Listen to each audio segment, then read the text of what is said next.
Susan Niebergall. Welcome to the show. Thank you so much for having me. It's great to see you. I'm really excited to speak with you. We were just chatting before recording that honestly, there's so many things that are probably happening in your life are super, super relevant for a lot of the listeners. So I look forward to talking about HRT, just the menopause transition in general, hip pain, joint pain, bone density, anything like that. So yes, really, really exciting. But I would love to hear from you before we begin or as we begin. What's the main thing you are excited for the listener to learn today?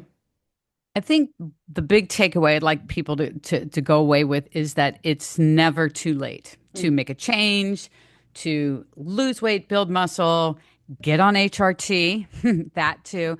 It's not too late. And so there's hope. There's always hope because I've been through the ring, I've been through it all, and I'm coming out the other side. So yeah, it's never too late.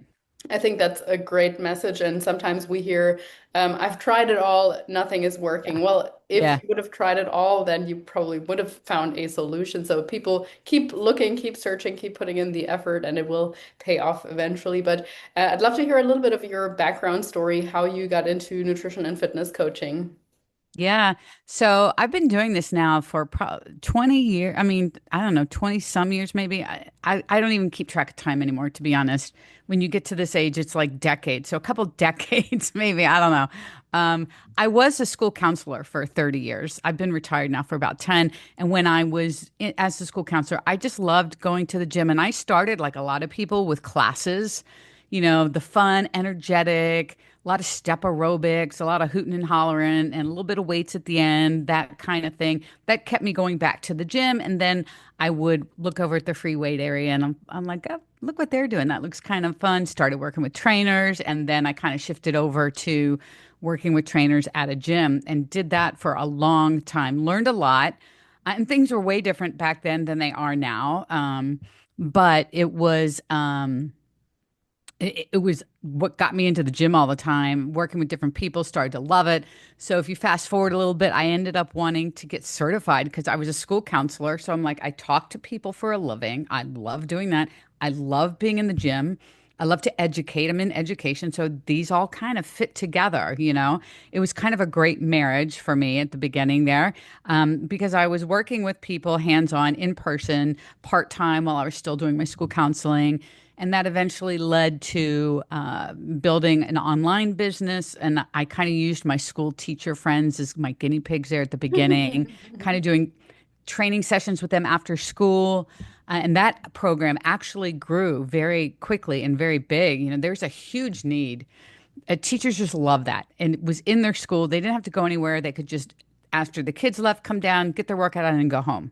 It ended up being a really great thing. And that just grew to an online business. And through all of this, I had the life changes just like everybody else does as you get into midlife and looked down at my belly one day, and I was like, what is this? Where did this come from? How did it happen? And thinking, oh, it must be my metabolism. I'm getting older. This is what it is. All the things that so many people believe. That's what we all thought.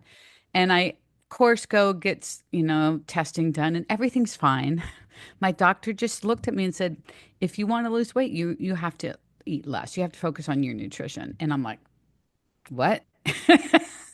Because I was that clean eater. I Mhm. was that person that only ate clean foods because that was good for you, right? That's what you were supposed to do. But I ate a lot of clean food. Like I would have this bowl of whole grain, whatever, blah, blah, grilled chicken, pasta, something, this ginormous bowl of this. Thinking, okay, well, this is all good for me, right? I don't need to worry about how many calories. I didn't want to have anything to do with calories. I didn't think you needed to. And so I would gain weight. And anyway, if we fast forward through that kind of phase, her words to me were so strong, and I had to sit with them because I left there thinking she doesn't know what she's talking about. Because it was the first time someone pushed back, and I had to face what I wasn't doing. And I think that's hard to do when you think you're doing the right thing and you tried so hard and it wasn't the right thing. And so now you've got to change. And as you get older, change is hard. Any kind of change is hard. and it's tough to face. And I had to face it, and I eventually did. So I started changing how much I ate. I didn't get into calorie counting yet at that point, but I just started making better choices, smaller portions. I started to see the results come in a little bit. Loved the gym, wanted to really pursue that. So I hired Jordan Syatt as my online coach, and I listened to everything he did, followed every instruction, and all of a sudden, my life changed. And this was I was in my 50s at this point. And yeah, he changed everything for me, absolutely everything. And now he and I are partners. We run the inner circle together, our group kind of fitness group. But that was the turning point in my 50s. I was able to change how I looked, how I felt, how I thought. It was truly, when I say life changing, I truly mean it. It helped me build a business. It helped me with confidence. It helped. I felt better. I had a physique built that I was proud of, that I liked. I loved working hard. I mean, all the things were going on, and I'm guessing I was menopausal at that time, and I did have symptoms. Night sweats were the big symptom for me back then. Um, and I just remember fighting through it. I never really talked to anybody about it. It was just kicking my ass, and I didn't really know that it was kicking my ass. I just kind of thought, well, okay, this is how it is. Strength training for sure helped me. It just made me feel better. Um, but I was going through all that. And interestingly, someone asked me one time, why didn't you pursue like HRT back then? And I'm like, if you think about that time, that was 12, 15 years ago. People weren't talking about this. They were not, my doctors weren't talking about this. I mean, so I didn't even really know then that this was even a thing that I could pursue, right? No one told me. I don't know what I don't know. So um now, of course, it's all over, right? Everyone talks about it. And I'm grateful for that. And for so many people are getting relief and all the things. It probably would have helped me a lot back then, but I kind of muscled through it. And I went through a period of time as I was getting older that the physical things started to taper off. And then I turned 60. And I feel like at 60, everything changed, and not for the better. I had the 50s were the decade of a lifetime for me. Just the amount of growth and learning, everything that I had. And then 60, all of a sudden my hip starts rearing its ugly head.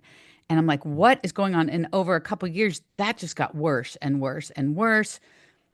Osteoarthritis in my hip, and ultimately a hip replacement I had a year and a half ago, I guess. And so I worked with Jordan for a year, building up hip strength and stability. I mean, literally single leg exercises for a year Well, just to focus on this, and literally starting from nothing, just learning to control my body and keep it stable, and then slowly adding weight. And I added a lot of weight over the course of a year. And I had to push through pain a lot. And I had a lot of discussions with people, colleagues out there. Robert Linkle in particular was one real big influence on me. He runs Training the Older Adult. He is wonderful and has had hip replacements, deals with people with this all the time. And he told me at some point, Susan, you're going to have to push through pain and suck it up, because you're not going to make it worse. I would never recommend anyone do this for anything else, right? Because they're taking it out. um, but suck it up now, because the stuff that you put in now, your recovery is going to be so much better. And he was 100% right. My recovery was great. I mean, I enjoyed it. I didn't have any pain. I was moving right away. Was in the gym on day 8. I mean, it just because of all the work I put in, it just worked. So that was the good part of the 60s. And then, and then it's like menopause has hit me again. That's what it feels like. It's the gift that keeps on giving. And I've learned so much in the last year about how this is not unusual for someone in my age group at 65. Um, I'm learning more and more it's not unusual, but we're the ones that tend to get pushed off to the side, like you're done. And so trying to alleviate symptoms, starting to post about it more now, talk about it, and the amount of people that are like, "Oh my God, I didn't even know that this is would be possible. Thank you for speaking up," because I don't feel like the postmenopausal people get a lot of representation. It's mostly, right after it's right at menopause or perimenopause. Those of us that are 10, 12, 15 years out and we're suffering, and doctors are just kind of looking at us like, you know. And so that's kind of where I am today, working. I'm working that mode. Hip feels great. My overriding message just to women is, and what I said at the beginning, it's never too late to change. And made a lot of changes, most of which didn't happen until I was in my mid 50s. Mm. And I am not a special athlete or a special genetic whatever. I've got all kinds of genetic issues, and then none of them are good.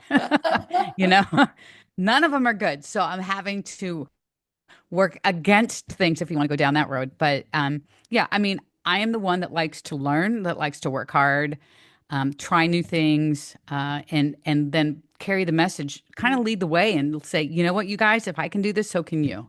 And And it's just never too late.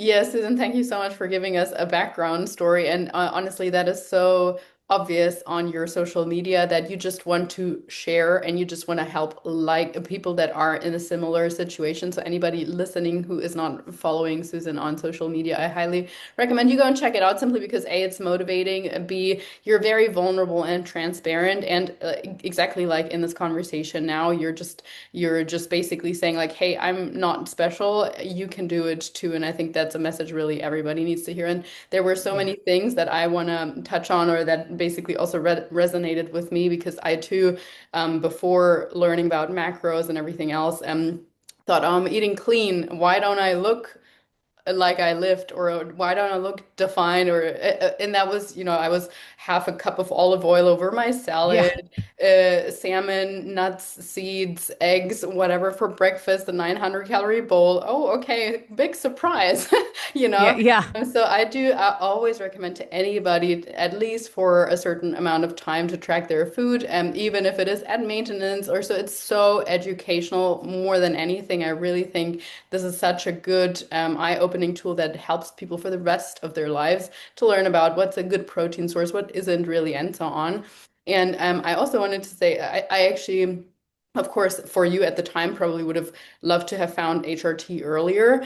But what I hear and love from your story was that quote unquote even the basics helped you feel better and achieve a lot throughout the menopause transition because often we think HRT is the thing that's going to help us get out there or we just blame it on the hormones or the situation, but with every expert that I have spoken to about the menopause transition, the message is so clear that if we take care of the basics, we can already improve symptoms or even prevent a lot of stuff from coming up, such as strength training, such as dialing in nutrition, looking at things like alcohol and sleep and stress management. And it really sounds like by simply getting those ducks in a row and working with Jordan and so on, you really already achieved quite a lot. And I think that's an important message for people to hear as well.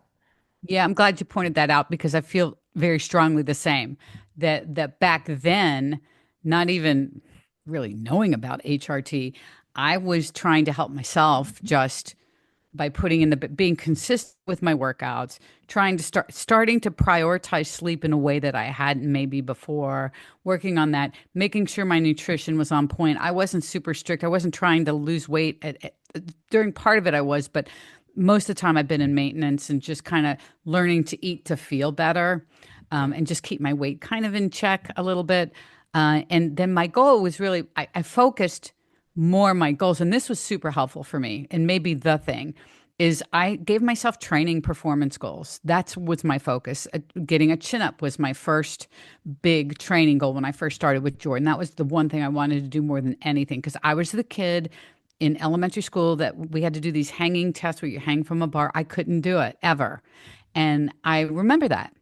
And so I said, I really want to do a a chin up. And so that was how my focus for training was. I want to get stronger, stronger, stronger, so I can do chin ups, and eventually I could do chin-ups, and then I was doing weighted chin-ups, and and now I still, to this day, still give myself performance-based goals in the gym. It just keeps the training intensity up to where it probably needs to be to see results. And I think that that was a big difference maker in how I felt to get through everything back then, is just drive through performance, try And to be as strong as I could. yeah, I love that. And I think it's so helpful in taking the main focus away from the scale, as it is the case for so Yeah. many people, or even just on a day-to-day basis. It's normal to feel puffy one day or to retain a bit of water and so on. And so not to get so hung up about these things, but like, yeah, is my performance improving? Can I play with my kids, with my grandchildren? Can I Yeah. participate in, fun things that are active just because I want to and I don't need to train for it specifically or so. I think that that's a really, really good message. And I had the pleasure of listening to a speech that Jordan gave at the Real Coaches Summit earlier this year. Mm-hmm. And yeah, I mean, he's obviously a wonderful person to work with. And what Yes. I also like about this story from you is that you weren't afraid to work with someone to find a coach, even though you might have thought, okay, I already know quite a few things, or I can do this on my own, and like this white knuckling through, but instead thinking, who are some people I can look up to that can help me get to where I want to go faster? And I think in general, I mean, obviously, as a coach, I'm very convinced of the power of coaching in general, but I think that's real strength also in simply acknowledging who's a person that I can work with and look up to. And what I wanted to add in regards to the HRT, I do believe that, especially at that time, from what I hear, it was unfortunately still a time where a lot of the physicians even were still tainted by that whole study of like, oh no, it's Mm-hmm. linked to breast cancer. And as you mentioned, fortunately, that has been debunked and or basically just demonstrated how poorly it's been conducted, how poorly it's been relayed, and that there is actually a ton of data pointing towards the fact that for some, not certainly not for all women, HRT can be helpful, at least in certain aspects. And so I'd love to hear from you what then caused you to go on it, how you went about it. Did you have your own doubts and skepticism? And what's the main difference for you now? Yeah, it's interesting because I've only been on it for 3.5 months, so Mhm. I'm new to it. And what led me to it is just I started making a list of all these things that I wasn't feeling well or whatever. Everything from anxiety seemed to be up through the roof a little bit more. Brain fog was like outrageous. I started having a few night sweats here and there again. I'm like, what is going on with that? Sleep disturbances that were and were not related to night sweats. The chronic fatigue was probably the worst. Mm. And it's to the point, it's not just being tired, it's a different level than that. It's like not being able to walk on my walking pad and Oh. having to sit down, always needing to sit down, Mhm. for someone who had energy like the Energizer Bunny, this was like that was the most eye-opening to me and the most frustrating to me. But even things like constant muscle soreness and ache and joint aches, and I'm like, I shouldn't be this sore all the time. That makes no sense to me. Not to mention my A1C started creeping up, my LDL cholesterol shot up, and I hadn't changed how I've eaten in years, right? Those are just things off the top of my head, the ones that really stick out to me that were consistent all the time.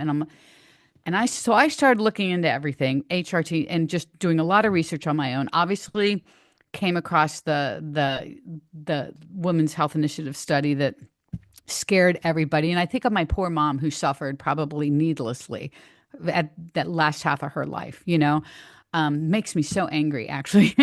And started learning that there are options, HRT options, and how it all works, and how these unfortunate findings from the Women's Health Initiative were kind of debunked over time, but yet still kind of out there even to this day. That we're not fully done with that yet, evidently. And I went to my OB and we started talking about it, and her exact words were to me, we don't want you on those medications at your age. We want you off of them. And I'm like, okay. this ain't gonna work. This ain't gonna work, you know. And I was also having a lot of bloating and digestion issues. That was another biggie.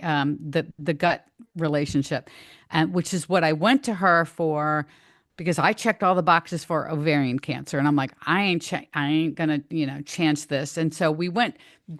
She started, thankfully, started down the road to look at possibilities of ovarian cancer to rule that out. And after talking to her several times, she finally referred to me to a menopause specialist, which was great because I had previously gotten a consult with a menopause specialist online, um, and they were really encouraging to me, even with my age, about starting me on a low dose and all the things. Gave me a treatment plan to show the doc, and that's how it started for me. But those were the symptoms, the ones that I mentioned, that were the hardest for me to deal with. Got on the lowest dose of an estrogen patch and progesterone to go with it. And I'm also on testosterone. And literally within the progesterone worked within a couple days. My sleep improved dramatically very quickly. Wow. But by weeks 4 through 8 were probably like the best 4 weeks I've had as far as feeling good in a long time. I Mm. had energy levels back in the gym that I haven't seen since I was probably in my 50s. And I remember one day almost crying because I'm like, I remember this. This is what I used to do. This is what I used to feel like. It was like, oh my God, I'm not crazy, which is what so many of us felt like. We were losing our mind. Um, and then I feel like I'm regressing, which I have read that's not uncommon either. It kind of, you need to get some adjustments probably. So now I am in the fight to get a dosage adjustment, which there's a lot of hesitancy on because of my age. And so I've done a lot of looking into and researching of the safety for dosages for someone 65 and older. And the research clearly says if you're on a patch, you're good. Mhm. You're good, especially for the next level up, which is just what I'm asking. I'm not asking to go to some astronomical, crazy level, whatever. The next one up. So I'm going in armed once again to my doctor with research to show her, which she should be well aware of. A lot of this is in the Menopause Society on their site, and she's a member of that and is well aware of stuff on that. So I'm hoping that this will convince her. And to be fair, I have AFib, which is a little bit of a complication, a cardiac complication. It's not a big factor in my life. And the ironic part about having AFib is at 65, they automatically put you on a blood thinner just because they picked the age 65, just to be cautious. Well, that blood thinner is the only reason why my doc would prescribe HRT to me because she was still afraid of blood clots. Oh, wow. But because I'm on a blood thinner, she's not afraid of blood clots that much anymore, right? Because I have something to counteract that. So it's kind of convoluted to me, but because the research doesn't talk about anybody with AFib, blah blah blah. It just says for anybody, our risks for things go up as we age. That is just something that happens, right? But when a lot of times what I've seen is when they talk about the risk goes up, everyone's like, oh my God, the risk goes up. But let's talk about that absolute risk. Mm. They're talking about things like 25 people out of 10,000 maybe had a blood clot issue or something. 25 out of 10,000. And the risk went up to 26 or 27. That's the additional risk. And I'm like, I'll take that risk. Yeah. I'll take that risk. I don't know. It's things like that that's been frustrating to me and it's been very eye-opening to me. And there's still a part of me, like so many other women, that feel you don't want to be a nag, you don't want to have a confrontation with your doctor, you want to be respectful, you want to walk all those fine lines and you want to advocate for yourself first and foremost, right? It's hard. I feel like my generation, it's hard to be all those roles. And Well, I and in struggle the with that. end, I mean, I guess we also doubt ourselves sometimes, even though like you're somebody who's obviously well aware of facts, you do your own digging, which I mean, many people, when looking at the literature, they have a hard time reading it, interpreting it, Yeah. etc. And so I it's do too. yeah, it's even It's harder hard. for them because they might not be in the health space, etc. And Yeah. so then you have a doctor with a very strong opinion, and maybe they're even backing it up with a certain claim like, oh, the risk goes up, but then throwing around some numbers, and it just sounds like little to you. Yeah. And so like, Uh-huh. what do you do? So I really applaud you for going into that meeting prepared and doing your own digging. And I think what is also important for the listeners to hear here is that it's not like you try HRT once and then you're like, oh, it's working or not working. As you mentioned, like the adjustments over time, particularly also for women in the menopause transition, where we know that hormone levels are fluctuating all the time. Still, it's like a whirlwind. And so it's even adjustments are going to be even more necessary on a continuous basis, and you're going to even on HRT probably going to have some days, some weeks where things Yeah. don't feel as good, but we don't know how they could have or would feel if you were on nothing, I guess. So Yeah. it's not a like this works for everybody in this certain scenario. It's kind of a like we'll have to try and see even for the practitioner. Um, but yeah, I really, really applaud you, and I do hope that you continue to also find good practitioners to work with, because unfortunately, that's really a big challenge out there. That's the tough part. And I've been a lot of people have reached out to me and asked like who I'm working with and whatever. You can go to the Menopause Society website and find practitioners who are part of that group in your area or whatever, which is super helpful.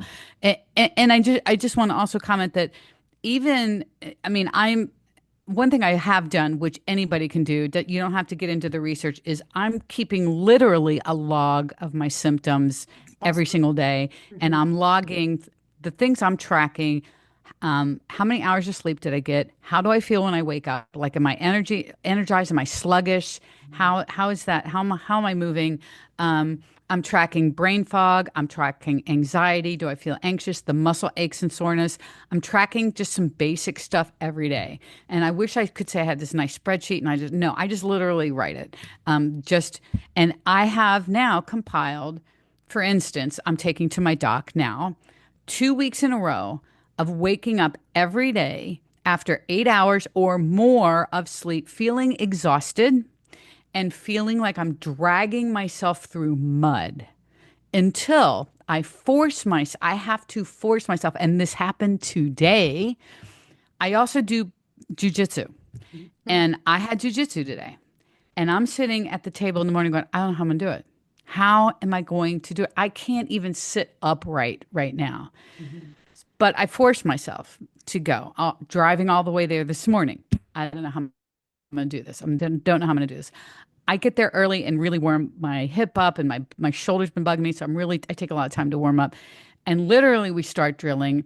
Halfway into class, I feel like a different person Oh. because I forced myself Mhm. to go. Mhm. And this happened the other day for the gym. I mean, but it's happening to me every day, and I shouldn't have this. It shouldn't be like that, right? I shouldn't start the day feeling awful, end the day feeling great, but it's time to go to bed, Mhm. and I start that pattern all over again. But tracking these things, I think, is super important, and it's going to be super valuable for my doc to Yeah. see, because this is not just a couple times I'm feeling. No, this is every day for 2 weeks. Life's not supposed to be like that, you Mhm. know. And I'm grateful that I feel better after. I'm grateful whenever I go to the gym and push. I did a whole video about that. I'm going to post tomorrow, maybe, taking you through my workout when I felt like crap and how I felt better as the workout went on. And by the end of it, I feel like $1 million, you know? And that's, I just want to start that way Mhm. because 8 hours of sleep, I can't sleep much more than that. And You know what you I shouldn't have to. No, absolutely. I You think know what I mean? that's really, really good for people to hear. And I love how you're so transparent about it once again. And I guess speaking of workouts, I have a few questions on Yeah. that, or I guess one specific one. Is there specific exercises for women going through the menopause transition? I know you speak about that on your page also. Tell us, are there, because we see that more and more on social media, like exercises for menopause. Yeah. Yeah. Does that exist? It's a thing. Menopause is having a moment, right? It's out there. And so unfortunately, along with that, with the positives of it being out there, there are negatives that people are trying to create programs just for menopausal women. And that's just baloney. Look, we all have to do the same movement patterns. We all need to do some kind of squat, some kind of hinge at the hips. We need to push, we need to pull, and we need to carry things. And I think there's a lot of exercises within each one of those movements. So like if you want to hinge, you could do a deadlift, but that doesn't mean, some people have in their head these big women with a bar and lots of plates and pull, okay, that is a type of heavy deadlifting, but you don't have to do that kind. I mean, there's a million different variations, but we all need to learn how to push our hips behind us and be able to pick something up off the ground without throwing our back out or anything like that. We want to get strong in that position so we don't hurt ourselves. And there's a million ways that you can do that. So we all kind of do the same thing. So no, there's no menopause training or anything like that. It's just do the basic movement patterns. I will say this though, you do need, I think, an organized progressive program. If you do random little workout here and there, I don't think you're going to see the kind of results in strength and muscle. I mean, we have to be building muscle at this stage of the game. We have to. If you want to have a long and functional life and you're not trying to build strength and muscle, you are going to pay for it, if not sooner than later, but definitely later. You will not have as functional life getting older as you would like to have. And so that's why it's important, even if you hate strength training, to figure out how to do it at least 2 times a week. And when you do it, you push yourself. This is not comfortable, right? You have to get uncomfortable. And if you have a trainer to help you, that's great. If you have a program, you're a member of something like the Inner Circle, or you have a one-on-one coach or whatever it is, that's perfect too. Whatever it is for you to get in there and get it done 2 to 4 times a week or so, 2 to 4 times every 8, 9 days would be great. Then do that, and then along with that, add some walking. And one thing I've started to add, it sounds like a lot, but it's really not. Just a couple days every so often, I do jump training, some sort of impact, because I've also been diagnosed with osteoporosis. And so, which is really crazy. But so now I'm trying to help myself the best I can by adding just a little impact training, nothing crazy like that. But, we need to be working to build strength and muscle. Absolutely. I was actually going to ask you about bone density as well. And I mean, it is unfortunate in terms of being diagnosed with osteoporosis, because obviously, like strength training in and of itself is actually preventative for osteoporosis. But I mean, osteoporosis, the predisposition depends on the entire lifespan and genetics and whatnot. But as you said earlier, it's never too late. And I think what I often see Susan, and I 100% agree with you in terms of the movement patterns with hinge and squat and pressing and pulling and so on, and that there is no quote unquote menopause specific training. But what I do often see is two different things. The woman who has been doing Orange Theory and F45 and this kind of unorganized strength training, quote unquote strength training, without a progressive overload, a weird intensity, sort of like middle-ish, quote unquote high intensity, but nobody really pushes to super high intensity most of the time. And that's kind of a gray zone. I like to see that the woman get out of into strategic strength training. And if we want to have some cardio in there, make it some actual hit, but short duration hit, like a 20-second sprint on an assault bike and then resting 2 minutes and full on like that kind of stuff. As opposed to that always sort of like muddling in the I'm getting a good sweat on, yes, but I'm not necessarily progressively overloading or actually challenging my cardiovascular system. And the other scenario that I do also see is the woman that's been pushing herself way too hard or has been listening to that message of I always need to progressively overload. And to your point, I need to lift those really, really heavy plates. And by now they have disc issues and so many other things because they've just been pushing it too hard for too long, not Hmm. deloading properly, or maybe always forcing themselves to do certain lifts, even though just because they should be part of a strength training program, let's say.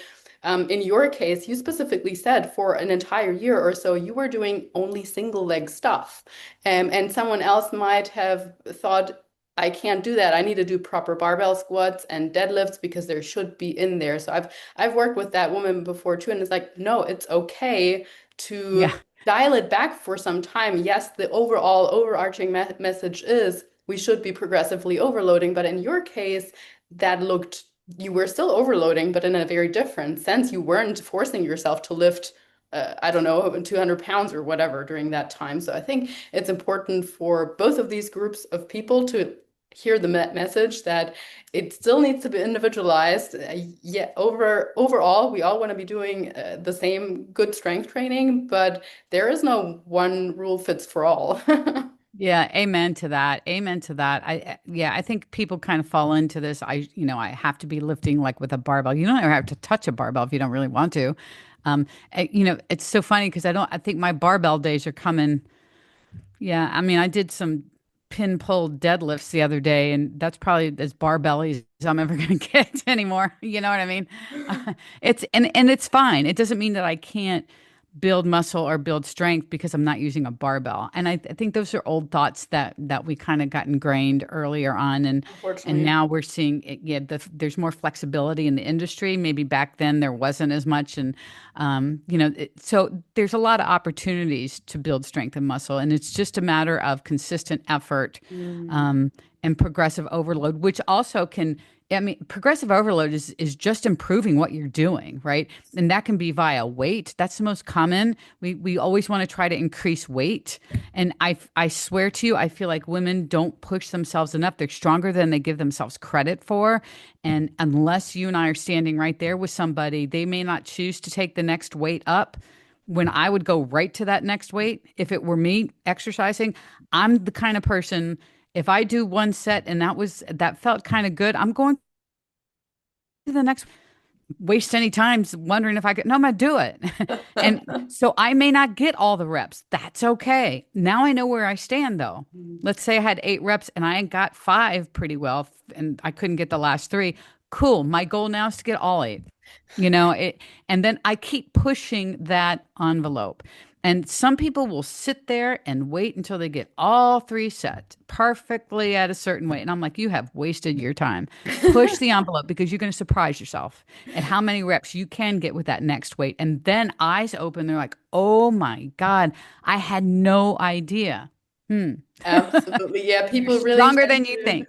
people And really and just tend to to clear up overdo. too, it doesn't mean if you're using a 25-pound dumbbells for something that you look all the way down at the end of the rack and say, I'm going to try that guy. No, no, no, no. That's an extreme. You go to the next one, the very next one. That's it. Just a little jump.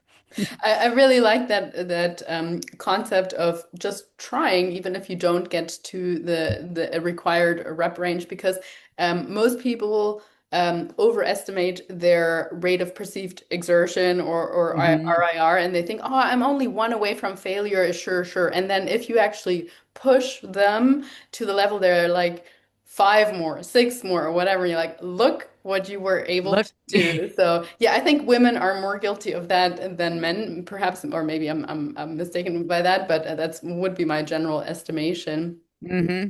Susan, I want to make sure I'm respecting your time. I do have one question, one more question, because you Sure. alluded to that earlier too, and that is the big question of does our metabolism, our calorie requirements, does that change as we age? You know, that's a really interesting question. I would have thought, yes, that back in the day, right? I would have thought, well, yeah, of course it does. As you get, older, everything's going to slow down a bit. But here's what I've been trying to wrap my head around what's been going on with me the last year or so. Um, because I've maybe even 2 years, I've lost some of my muscle mass. Um, and this is all tied into my HRT. I know it now. My osteoporosis diagnosis, which came 6 months ago, tied into this. I don't think I would have had that diagnosis maybe 4 years ago, 5 years ago. I think it's all been fairly recent.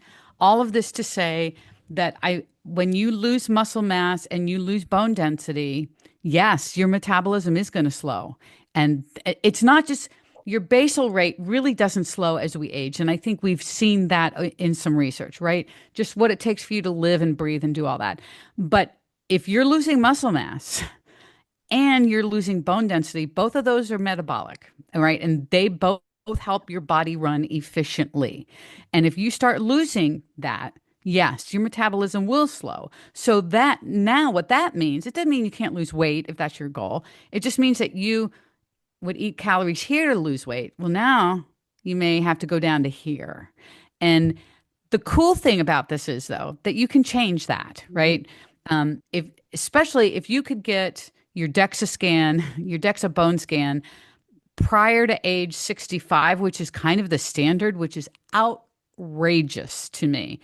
Because if you gave that to me 5 years earlier, I wouldn't have been in osteoporosis, maybe osteopenia, maybe because I have a genetic history with this, but I could have fixed that very quickly. Now it's an uphill battle for me. But if you have that test early on and then you get to strength training and make sure you're eating your protein and doing that, really focusing on building strength and muscle, guess what happens? Everything comes right back up to where you want it to be, you know? So it's kind of a weird answer. The big picture, no, the metabolism to live, breathe, all that, no, it stays pretty stable. And I think even through the 60s, it's probably okay. It may drop a teeny bit, but nothing like we don't see the big cliff of something like that. And there is one, but that's going to be later on in life, I think. But that cliff will be small if you continue to build strength and muscle, right? I heard Peter Attia talk about this cliff that's inevitable in your 60s. And it's inevitable for everybody, but this how steep that cliff in the fall is going to be dictated by what you do before that, right? So you could have a big cliff because you're not doing much. You're going to lose muscle mass and bone density. Or you could have just a little bit of one. Okay, because you've been up on building strength and muscle, you've improved your bone density, all those things. What an amazing message, mic drop here for everybody listening. Yes, I think that's also very important to hear. And I really hope anyone listening is going to check out your social media, but also your book, Fit at Any Age. It's never too late. Thank you. And Susan, thank you so much for your time. It's really been a true pleasure speaking with you. I will make sure to link all your handles in the show notes. And yeah, I just want to say thank you for your time. Thank you, Lisa. It was great to be here.